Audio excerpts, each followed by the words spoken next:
first of all, go be the spark off the bench that Coach Taylor told me to be, um, and literally just go out there and like play like a controlled maniac, if that makes sense. Okay. Like literally go get every rebound, like close up aggressive, run the floor, and I didn't really like I know awards and stuff come with playing sports and all that stuff, but I really just wasn't thinking about that.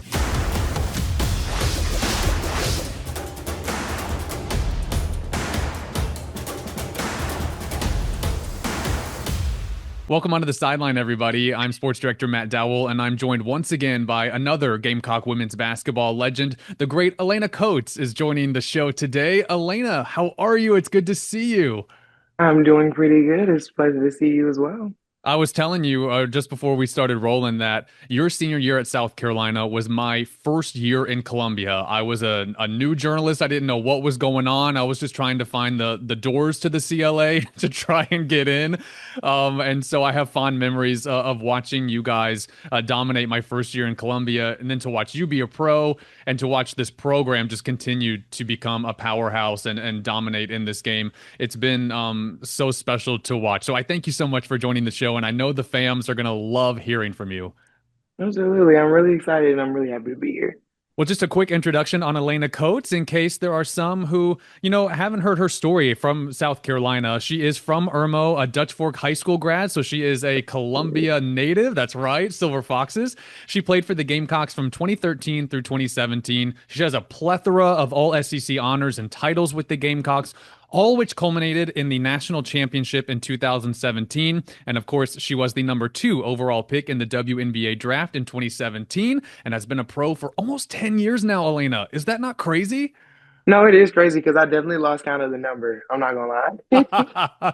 I'm like, when I think of your era, I'm like, that was like last year. And I'm like, man, time has flown by. Well, in these interviews, I usually start, from the beginning of your stories and go from beginning, middle to end. But I actually want to start in the present because you're joining us from Nashville because you're playing in this season of the Athletes Unlimited Pro Basketball League. And for those who don't know, what's this league all about? What can you tell us about it? So basically it's a league that was made by the players for the players. It's only for about a month. It's a whole entirely different system. So of course there's like 4 different teams. Ultimately there's one ultimate winner. We have a point system. So you can get points from like individual stats and you can also get points from like winning quarters, winning games. There's MVP votes and all that stuff. So at the end of AU, which is going to be this Sunday, Championship Sunday, there will be like one winner that's like at the end of the leaderboard. Like as soon as that buzzer goes off at the end of that last game, like that's the overall winner. And then it also gives us a platform. They're really big on community engagement, but also allowing us to help elevate the voices of a lot of like nonprofits and foundations that are out there. So every single person that is here is playing for a nonprofit or a charity of their choice. And based on where you fall on the leadership, whether 1 through 40 leaderboard, sorry, 1 through 40, you get a bonus for you personally, and then AU will actually match your bonus and donate it to the foundation of charity of your choice. So there's a lot of good things that come out of it. It allows, people who have just came out like of the NCAA, maybe they're not really looking to start, in the WNBA or anything like super serious like that. It gives them an opportunity to come out, play against some really good players, get a lot of experience, be able to build chemistry with a lot of people on the court because it's 3 games a week for 4 weeks. So Wow. if my math is correct, that's 12. I wasn't the best in Yeah. school, but I'm pretty sure that's 12. But it's a lot to experience, and then they just are very big on like our experience and stuff. I believe this is year 5 for them. This is my first year, so um, from what I can tell, they're just very big on just being progressive and just allowing the players to play. What is the foundation of your choice that you're playing for? So the foundation that I am playing for is my own. It's the Alaina Coates Fam Foundation, FAAM, and it stands for Family, Academics, Athletics, and Mentorship. Because if we ain't got the grades, we cannot play. So that A has to come first. And our biggest things are community engagement and youth development. So two of the biggest staples in our two staple programs that we have right now is around Christmas time every year we hold a free community wide event where we have actually partnered the last 2 years with my church that I grew up in, Brooklyn Baptist, but it's the Youth and Yes. Teens Ministry, Vibes. And so we partnered with them, and we just have a plethora of things, especially with the different rooms and stuff. Like I said, everything's free. We have cinema where we play multiple movies throughout the event. Um, Past 2 years, I believe we had a line dancing coach come out and like show people how to do dances and stuff, and everyone out there. And if everything is holiday themed, like everything's Christmas themed, like it's really a good time when the weather is nice. We're able to have bouncy houses out there. We're able to have like game trucks, just all types of fun stuff. So every year, that's one of the biggest things we do. And then the other thing that we do is we have scholarships. So we have academic enrichment and scholarships. So basically, those are $250 a piece, and we have one for educators, and we have one for sports, um, education, and fine arts. And Wow. then we have another scholarship that's for 2,500 is actually in memory of my father who passed, and we offer that to one high school student, obviously going into college that meets all the requirements of what we're looking for, community service, all those type of things. And this year we are actually adding a new scholarship that will be only for SC residents, but if you are a college student, you can apply for this grant. I believe we said we were going to do 1,000, and it's basically for any type of in college cost. You can use it towards tuition, books, um, meal plans. So with the way that the world is going, I kind of just in whatever way that I can, whatever the means I have to, if I can help, I will. And I feel like why not help these college kids out too, because y'all still go through things just as much as these high schoolers, these Yeah. adults as well. So yeah. Elena, that's amazing. That's just you've always given back to the community, and I know you've had this foundation for a while, but to hear all of the detail behind it and all of the different areas that you want to help and give back in, it's amazing because not every athlete does that. Not every athlete gives back, and I know you made it a priority. So that's amazing. And how can people, if they want to research more about your foundation and look it up, how can they find it and support it? So we actually have a Instagram page. Okay. Sorry, give me 1 second. I'll be trying to remember the handles off. So our Instagram is at underscore FAAM Foundation. And then we also have a website. Give me 1 second. It is Alaina Coates Foundation.org. Nice. Well, if you guys want to go support Elena Coates and her amazing foundation that's giving back to so many people and helping so many students, so many athletes, go look it up and check it out. Maybe, I don't know, maybe you can, be part of it and they can help you out if that's what you are looking for. Well, let's talk some hoops, shall we? Let's talk some basketball and I like to start at the beginning of your journey. I know you are a true Columbia girl. You're from Irmo, went to Dutch Fork High School. What was your childhood like growing up here in the Midlands? Full of sports, not gonna lie.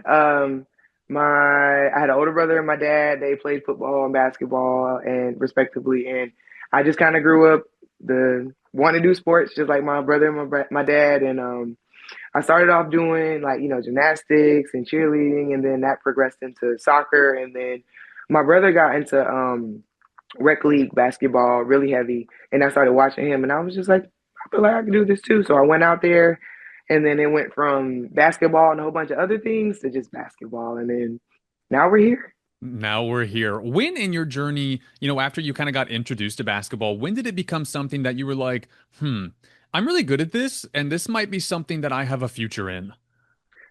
I really feel like I feel like I had the I'm really good at this moment when I transitioned from rec league to AAU my first year.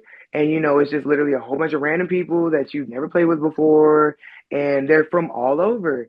And I was doing pretty well at that because again, like I'm literally just coming off a rec league, and I'm taller than everybody, so I'm just turning around, hit the middle of the white square, we running back down the court. You know what I'm saying? So like having all these other like girls and like actually having people that's like my height dealing with people that's like really short but like they're super fast and stuff like that. So it was I feel like that's the part where I was just like, okay, I can keep up with this and like I really enjoy this. I think that I'm really good at it.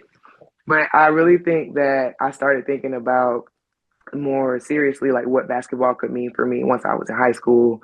And just the numbers I was putting up against like the people I was putting up, especially at the age that I was doing it, and as my confidence grew as I got older, I was just like, okay, this I could really like make this the thing for me for real. So I'd probably say like around 8, 9 inches when I was like, okay, I'm good.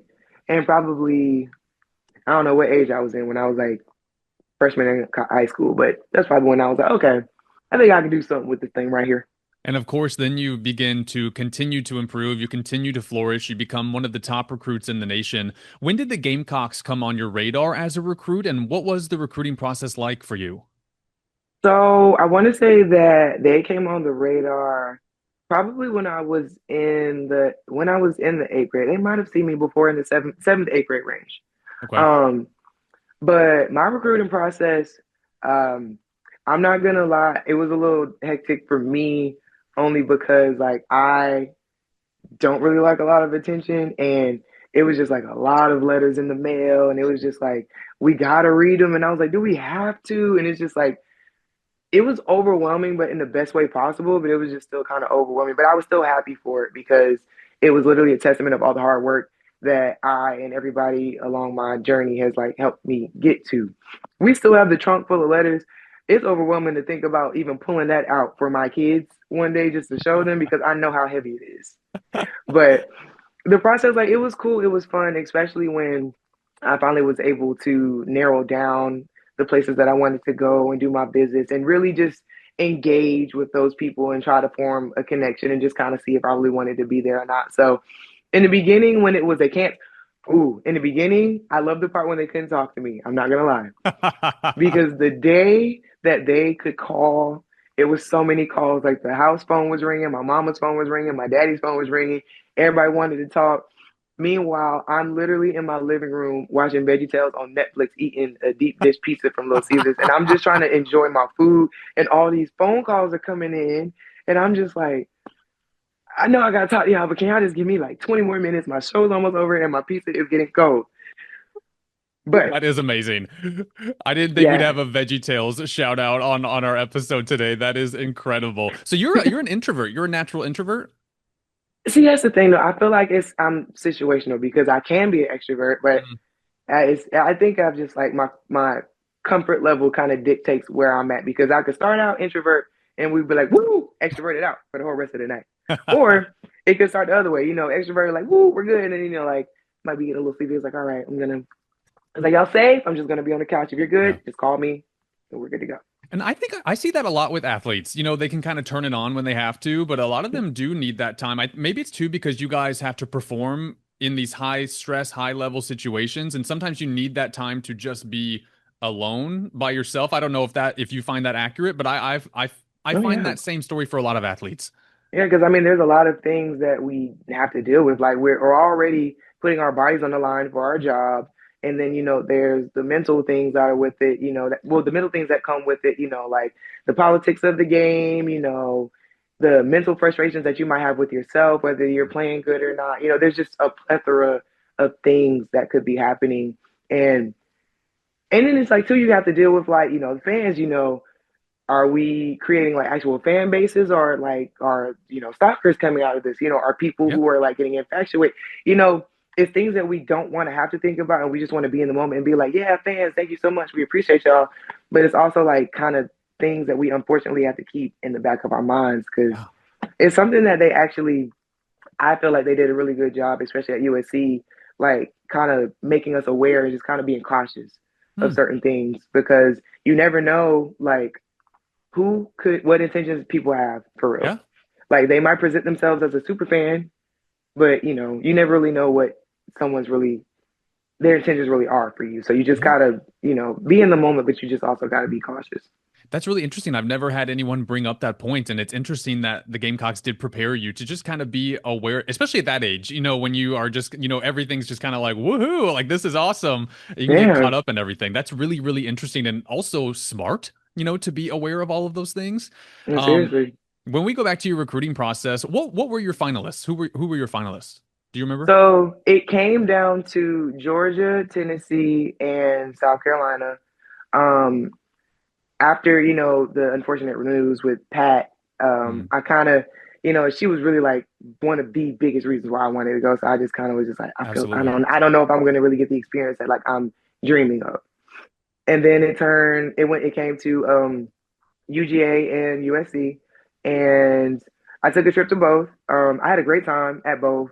Um, but ultimately, like when I was at USC, everything just felt like home. And I can admit it, I don't like school.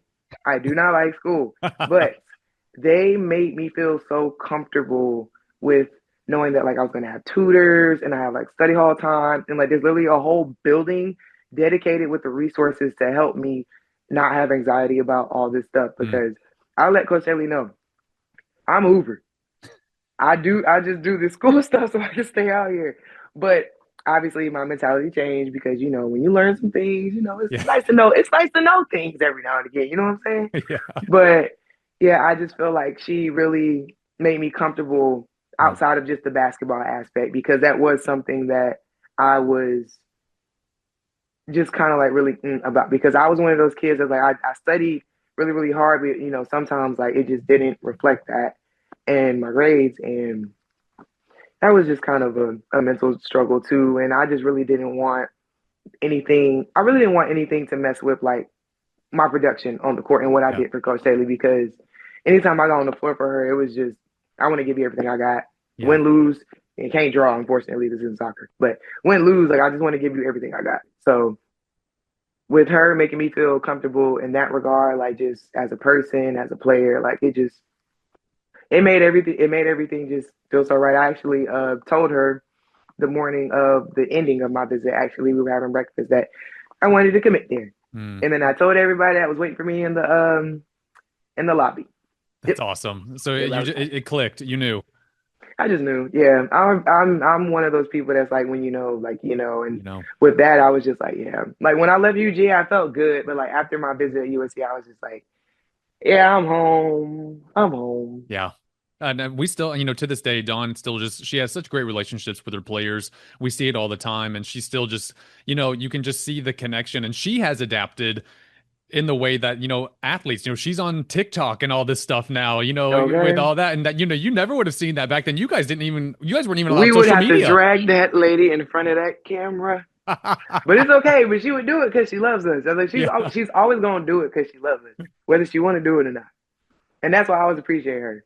Yeah, Dawn is the best, and she's as real as it gets. I tell everyone that. Even with us in the media, she just keeps it real. She is who she is, and she's awesome. I've always just I love the way she just handles everything because there's so much thrown at her, in all these different avenues. Elena, I had Elisa Welch on the show a few weeks ago. I know Dawn's first in-state Uh, recruit. She might be the nicest person I've ever met in my life. She is so great.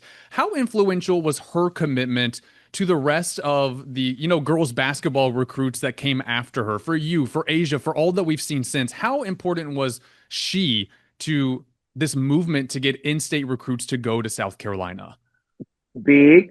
Anybody that remembers her tenure at Goose Creek? Yeah, no. Like I remember when her team they knocked me out like second round my eighth grade year. Like she, oh my gosh, just thinking about like high school teachers are crazy. But like she was literally someone who like all around we were just like, yeah, you like go, yes, you go, girl, yes. So like when she went to USC, it was just like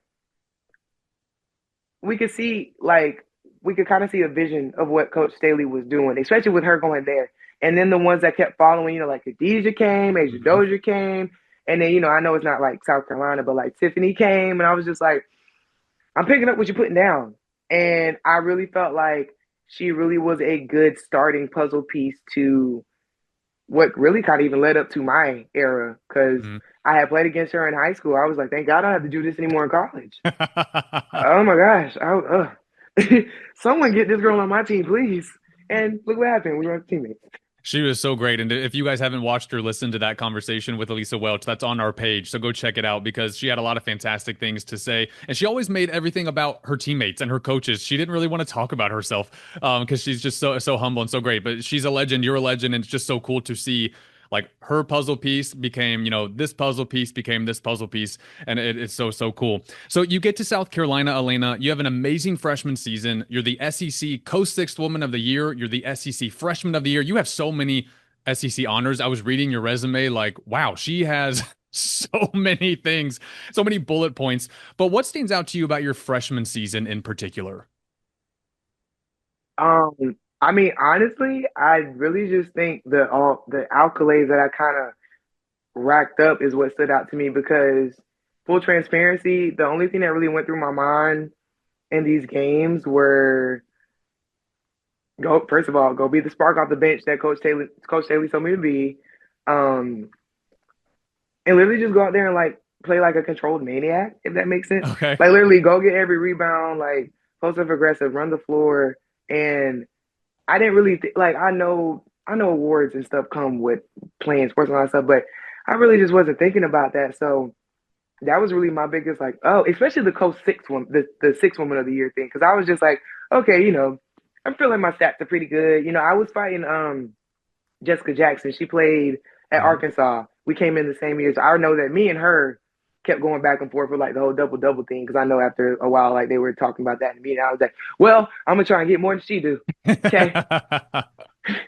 But yeah, I think it really just kind of was just like a when after the awards came out, because I was just like, oh, this is a lot. But I really think it was the Coach Six Woman of the Year because for one, I didn't really understand what that meant at first, but then it was just like, no, it just means like the coming off this. I was like, oh, cool, cool, cool, and I was just like, y'all like me that much so that I can get I had to share this with. Oh my goodness.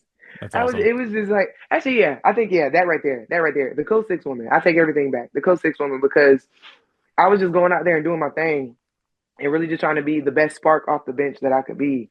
And it led to that.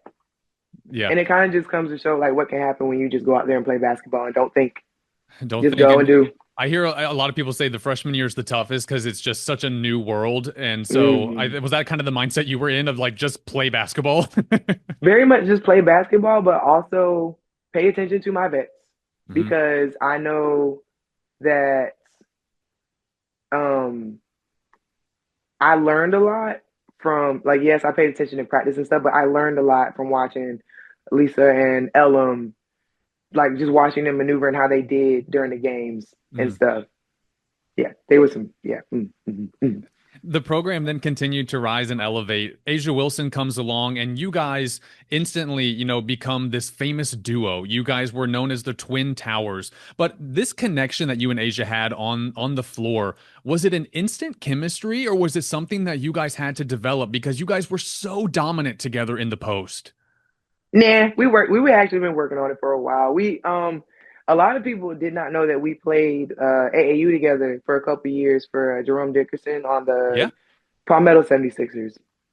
And so we had been able to work that post duo for a while. But the crazy thing about it is the first year that the league, well not the league, the team came about, I was actually taller than it. She used to be like way shorter than I was. I think like she probably came to my shoulder at one point.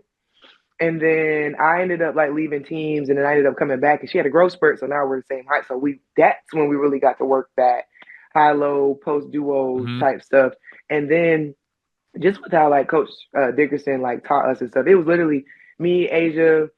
We had our friend Coco, another teammate, Michaela. Like we had probably five people that were over 6'3". Wow. And it would be so funny. It was one year we used to walk in the gyms and everybody would just be looking at us like, we gotta play them, and we should be like, yeah, yeah, you do, yes, you do, because we had guards that were also like over 6 feet too. I was just like, we're just tall, Whew. and we just tall. Yeah, I Great still times. love going back and watching you guys like highlights and videos of you guys together because it was just so fun to watch you guys dominate as the Gamecocks. By the time your senior year comes around, you guys are inching your way towards the national championship, but then you suffer that ankle injury in the post right before the postseason that takes you out, and that was a big blow. I remember it felt like there was kind of panic of like, okay, what does this mean for the postseason for this team? What does it mean for Elena? But I don't think I've ever gotten your perspective on that. Just what was that situation like for you, and how did you approach the postseason of still trying to do something for your team, even if it meant you couldn't be on the court? Yeah, I can definitely say that whole experience was rough. I literally suffered like every senior's like worst nightmare, Yeah. And then I was just like, oh my gosh, I'm in college, bro. Like, like I already got one. I was really on a mission because I had already got one in high school. So I was Mm. like, my ultimate goal is to get a ring at every level, and get a gold medal. So Okay. I'm not retiring until that happens. But it was definitely a whirlwind experience, but like not in a good way. It kind of was a three-part like injury. So the initial injury happened. I remember we were playing Missouri because we accidentally lost that game. Hmm. Um, but I remember I stepped on someone's ankle, and you know how typically like you twist your ankle out. Yep. Mine went in, and because I was stepping on that girl's foot, it just kept going. It didn't have anything to stop. Got you. So I should have stopped playing then, but you know, adrenaline. Come on, team, you Yeah. can't lose. So keep going.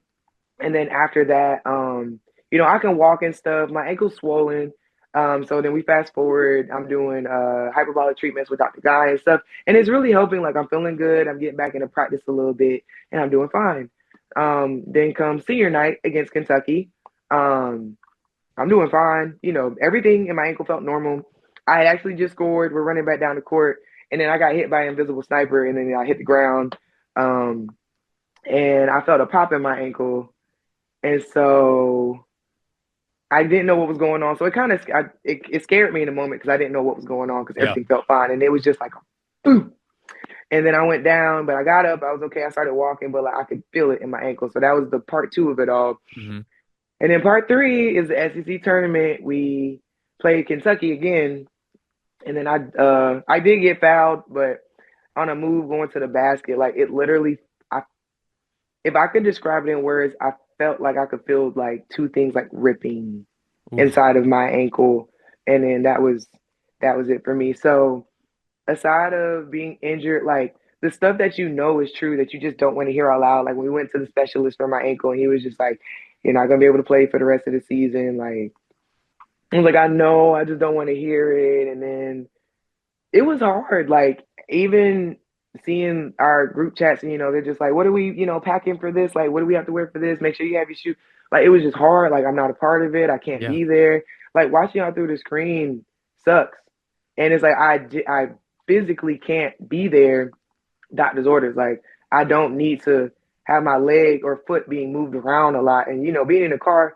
I mean, yeah, even on the smoothest road, you're still gonna hit a couple bumps every now and Hmm. again. So even that type of movement, like I at the time I couldn't be doing that. So it was really rough, but I tried my best to get outside of how I was feeling and still be there. Like I know um, I would sit up and make sure I watched the games. I would text individual people like during like I know I would text Asia, I would text Kayla. I remember texting Kayla Davis. I think I want to say she had like a really good game when we played Texas A&M, but it was away that senior year. Hmm. I can't remember, but I feel like I talked to her, texted her heavy.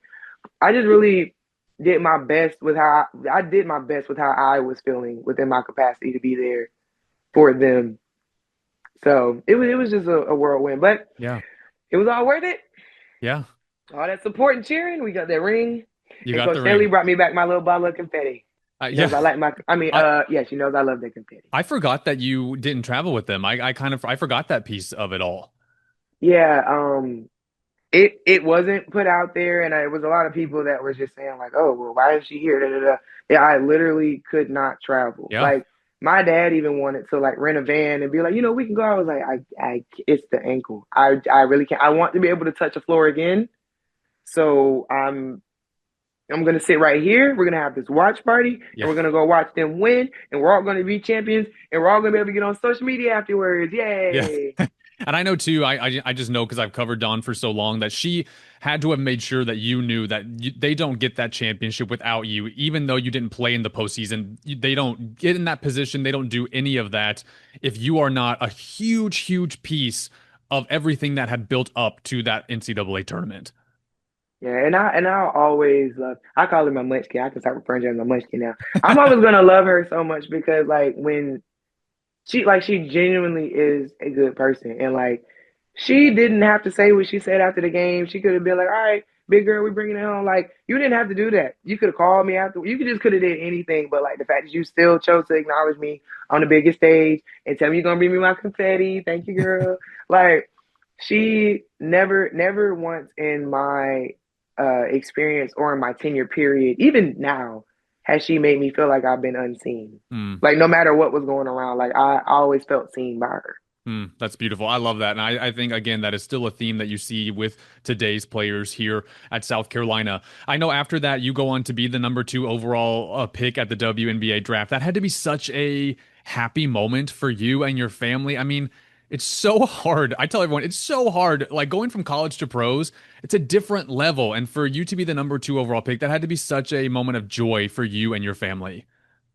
A big moment of joy. I was so shocked. I had people ask me, be like, "Did you not want to go to Chicago?" I was like, "No." I was just surprised because I'm literally on my little scoot in my boot, so I'm just like, "You want me?" And I was like, "This," because like I did not think I wouldn't get drafted, but I'm injured, and Hmm. I don't know what's going on in those back offices and all that stuff. So I was very honored. I was very happy. I was like, "Thank you."